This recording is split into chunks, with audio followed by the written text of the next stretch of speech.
911, what is the address of your emergency? 78.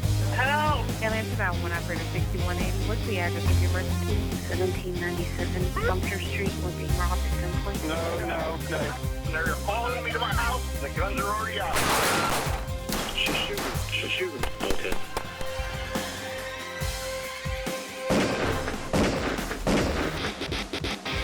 Hello and welcome to Stop the Threat. My name is James Towle. On today's episode, we take you to Kansas for a reenactment which we have entitled Crime Spree. And I want to thank you for joining us this week. On today's show, we're going to show you a series of crimes committed one after another as the crook attempts to escape law enforcement.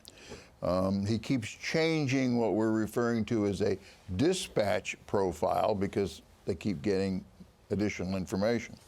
So probably the first question we probably should get sorted out is, how do you handle that out there in the cruiser when you've got crimes being committed one after another? You're not sure it's the same person. They're happening 10 to 15 to 20 minutes apart, and they're moving. So how does that come to you? I think you got to evaluate just, the similarities in the crime. Obviously, if you have any physical descriptions of the perp or vehicles or anything else, that's going to come into play. Tie it up. But you're not going to get all the information. And you're going to be making some, intuitive, judgments right. along the line, and you do the best you can with what you have. Okay, so is a number of units going to respond to that? Depends on the severity of the crime, too. And we're talking separate locations now. It keeps moving. But so we're going to have officers respond to the first one, and then to the second one. Now, once that officer takes the information, they'll do an initial crime broadcast and give it a description. So now we might be able to tie all these crimes together. Okay, but 911 is not making any kind of nor could they, right? Because you got 5 operators, each one of them's getting a call about this, that, and the other. And they'd be hesitant to. In most cases. I don't think you'd want them to. But you may get a street sergeant, let's say, that'll butt in and say, I think this is this or this is that may make some assumptions based on, sound information that he has, and work the best you can with it. Based on patterns of crime in that area, is it the kind of an area where you would have successive crimes like this on a routine, regular basis, or is this an isolated episode where all of a sudden it's been quiet for 3 months and all of a sudden you have 4 or 5 crimes? And again, too, the severity. What is this? Is this an armed robbery crew?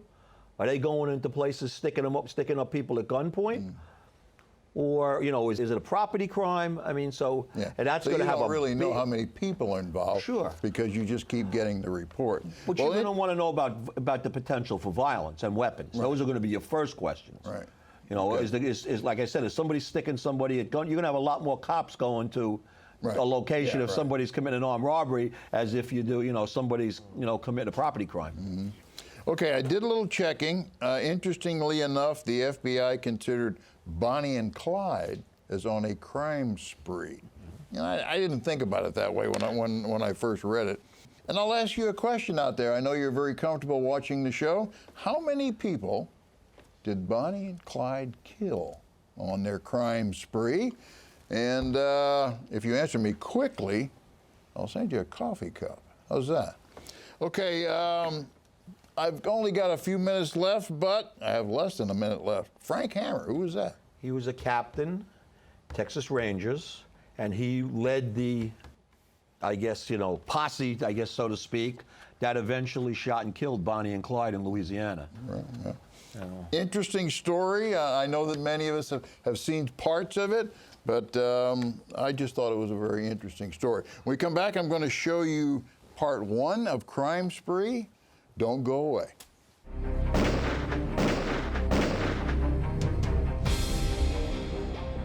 Welcome back, viewers. I'm going to show you part 1. A bad guy is going to become a nightmare for many people as he pinballs his way around the neighborhood. Let's watch part 1, Crime Spree.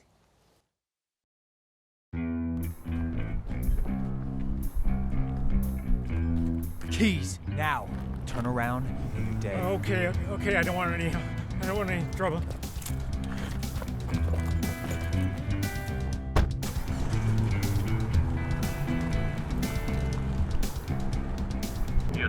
303, suspect last seen in black Ford Fiesta. Be advised, suspect is armed.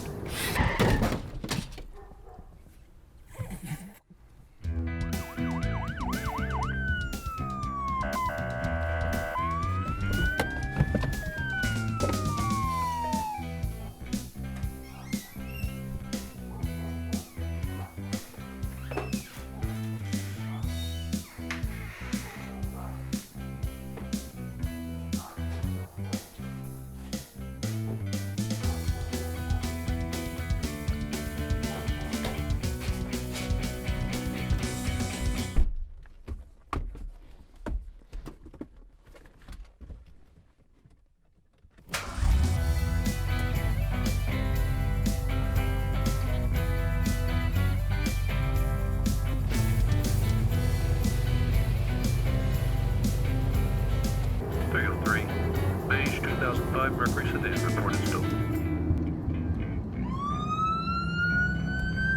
All units, suspect located, officers in pursuit. All units, suspect contact lost. Description, white male, mid-20s, black hooded jacket.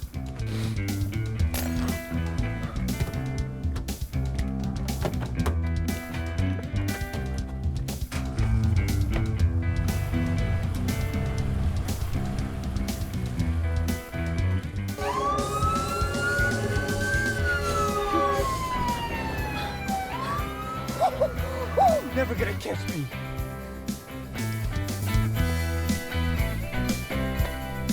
Give me your keys. What the hell, man? Get out of here.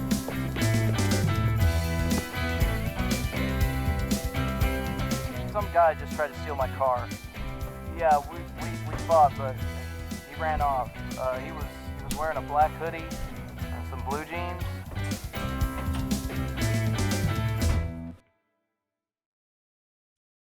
Okay, well, this is moving right along here, and I mean, you know, suspect's going to escape if he can, so this is going to happen. It puts a lot of people in jeopardy. How is law enforcement looking at this? Well, as you go, you're getting more information. Okay, initially you had a carjacking, guy was armed with a handgun. You got it. You knew what car he took. Probably had a direction, at least a direction of travel. You had a description, vague as it was, white male in a hoodie.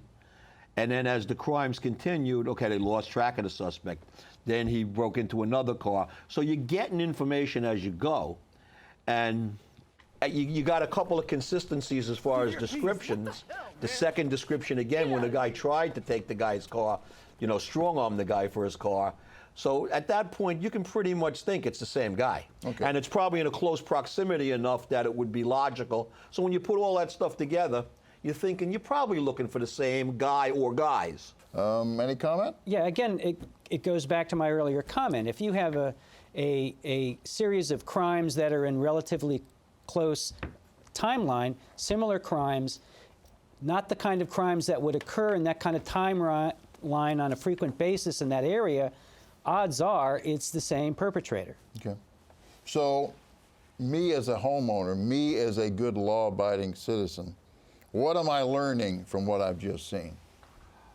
Well, you're probably not good. I mean, you're not good unless you're listening to a scanner. You're probably not going to be privy to all of this because it's happening quickly. Right. So you as a homeowner, you're not even going to know. It's not going to be where you're going to get a broadcast. Okay, stay in your house, lock your doors.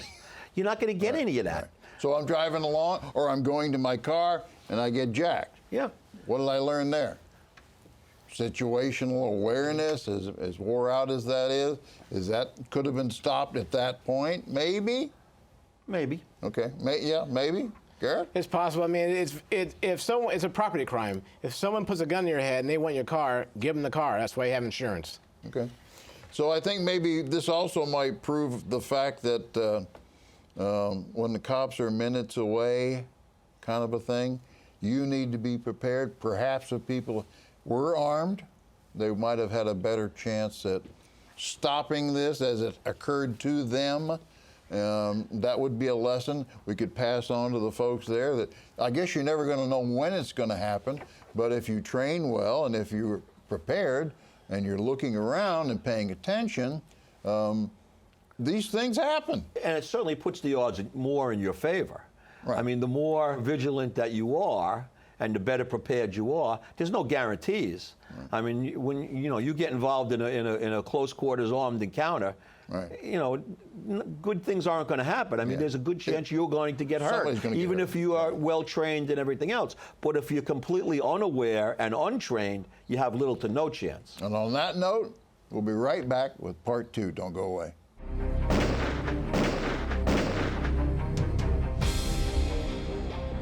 Welcome back, viewers. This is a fast-moving crime. We've discussed some parts in here. I think we can probably all agree that the more alert you are as an individual, armed individual, even if you're not armed and you're just paying attention to what's going on, I think it would solve a lot of problems. But let's see what happens in part 2 of Crime Spree.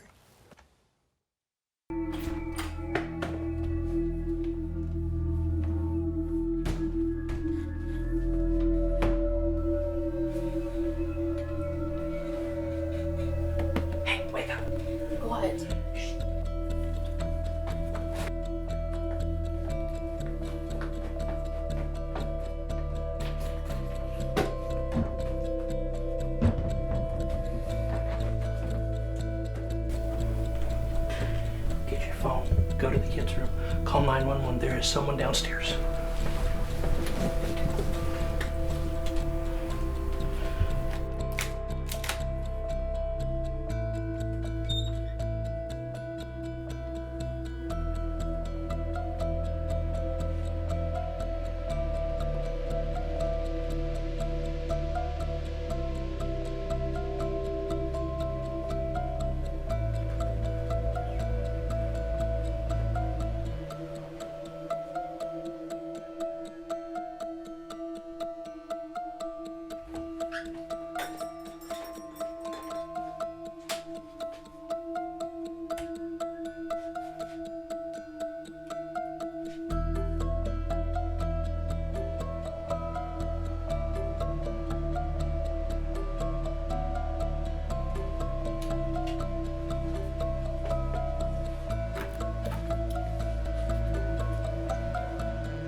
I know you're in here.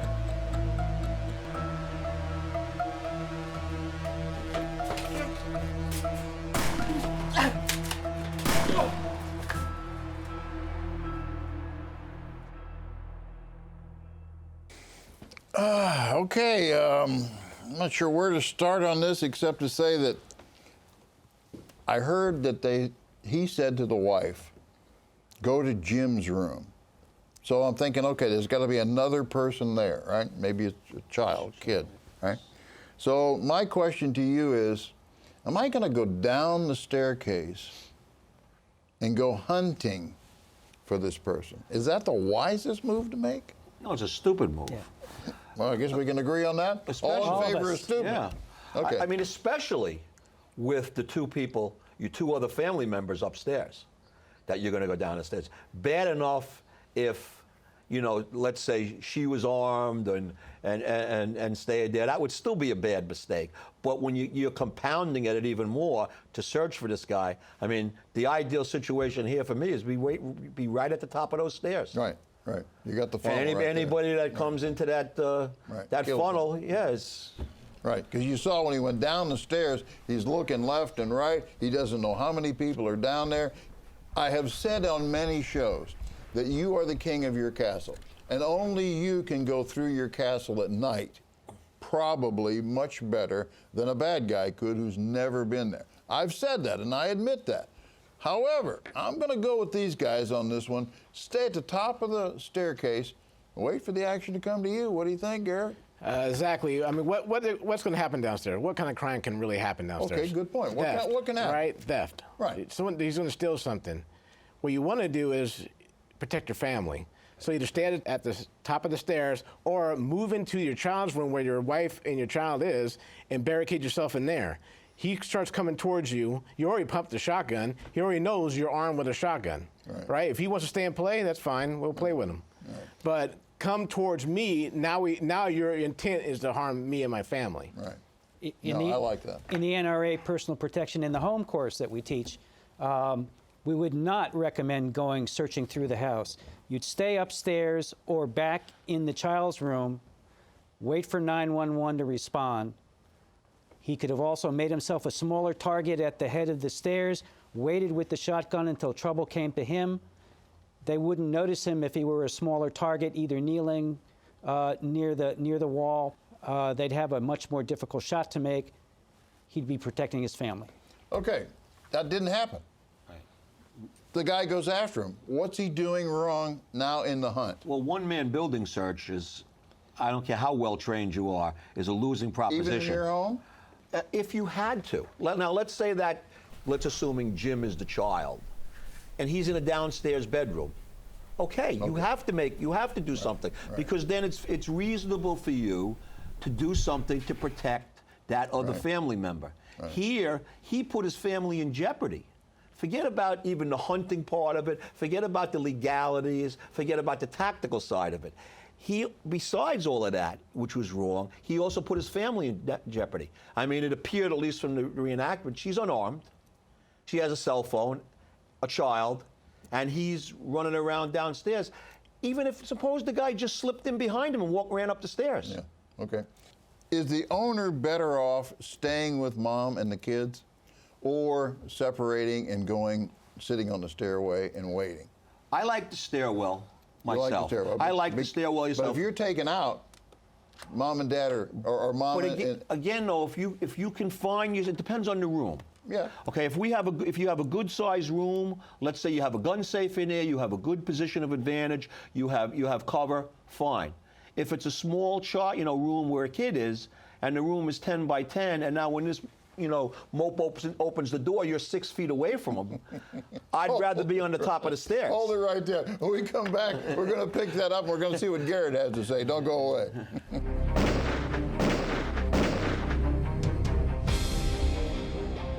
Welcome back, folks. This is an atypical crime. I don't know. We're placing ourselves in the home. Garett, do you want to say anything on that part? There's two things you could do. You can sit there, and I agree with my partner across here, that you want to make yourself a small target. Yeah. So either you can lie down and wait on top of the stairs, or they'll cover the stairs, or you can kneel down. Because what happens when the suspect comes up, he's looking at chest level. If you're below him, you got him. So we need a tactical position. Tactical position. What you're right. Okay. Did I go hunting? Am I in the wrong? It becomes a much closer question going in the garage. If under that state's law, the garage is considered part of the domicile, then legally he could go hunting in the garage. In the house, I think in most jurisdictions, as long as he's in the house and the perpetrator is in the house and armed, he's good to go. Okay. So let's say that you're at the top of the stairway and you lose that fight.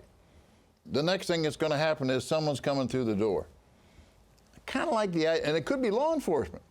I kind of like the idea of maybe having some kind of pre-established safe word. I know that's sometimes difficult to do, but not really. What do you think? Well, she's on the phone. Yeah. Well, that helps. She made he told her to make the 911 call.